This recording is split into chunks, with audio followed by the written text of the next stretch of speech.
ice your life and turn the ashes into magic, yeah, yeah. Taking all the hate, I'm in the sky. Let's talk about Resident Evil Apocalypse. Resident Evil Apocalypse came out in 2004. It is the second entry in the Milla Jovovich-led live-action Resident Evil franchise. If the first film was a moody sci-fi horror with live-action sprinkled in, Apocalypse is where the franchise fully sprints into chaotic, over-the-top action territory with both guns blazing, literally and figuratively. Let's break this down. Now, the vibe of the movie is pretty much Resident Evil the game, but on Monster Energy. Apocalypse drops the sleek corporate thriller energy of the original and dives headfirst into a grindhouse style survival flick. It's bigger, louder, dumber, and honestly, kind of fun if you check your brain at the door. Now, let's talk about the plot. We pick up right after the first movie. The T virus has now broken out into Raccoon City, and things have gone straight to hell. Alice wakes up juiced up with genetic modifications and goes full John Wick on zombies and Umbrella goons alike. Meanwhile, we meet a new batch of survivors, including Jill Valentine, played by Sienna Guillory. I don't know how to pronounce her last name. She is cosplaying exactly like her Resident Evil 3 game counterpart, down to the tube top and miniskirt combo in the middle of a zombie apocalypse. She's a fan favorite inclusion, but not much more than eye candy with a gun. Carlos Oliveira, played by Oded Fair, soldier boy with a heart, solid if underdeveloped. Nemesis, he's big, ugly, and says stars. Iconic. Let's talk about the action and tone.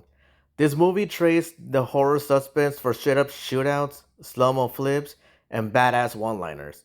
Alice is basically Neo with amnesia, flipping motorcycles into churches and dual wielding pistols like she's in a John Woo fever dream. It's cheesy, it's ridiculous, it's kind of glorious, but also so far removed from the survival horror roots of the games that it feels like fanfiction written after watching Underworld and The Matrix Reloaded back to back on Red Bull. Now let's talk about the bad stuff of the movie. Plot holes galore. The movie constantly breaks its own logic. Like, how did Alice just know how to use her powers? Why does Nemesis suddenly get feelings? Why does anyone do anything?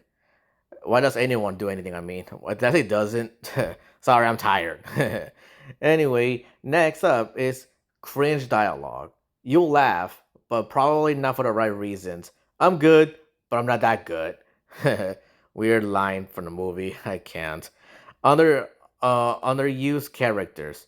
Jill is iconic in game, but here she's a supporting act to the Alice show. The choppy editing, especially in fight scenes. There's more cuts per second than a TikTok dance challenge, especially that Alice versus Nemesis fight. Oh my god, the those cuts were nauseating. Like, ugh, you know. Now let's talk about the fun stuff, the fan service. Jill, Nemesis, Raccoon City, the clock tower, the graveyard scene.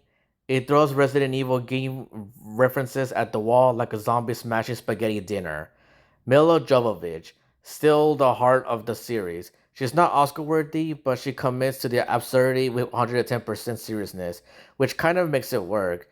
And the campy tone. It knows it's not high art, and it doesn't care. It's a popcorn flick with a bite. Now, the final verdict I will give this is that Resident Evil Apocalypse is a hot mess, and I mean that with love. If you want faithful horror vibes like the Resident Evil 2, Resident Evil 2 Remake, or Resident Evil 3, like what variation you're thinking about, this ain't it. But if you want to see a genetically enhanced woman slow motion dive through stained glass while shooting undead dogs in the face, you're in the right place. It's dumb, chaotic fun, best enjoyed late at night with junk food and friends yelling at the screen.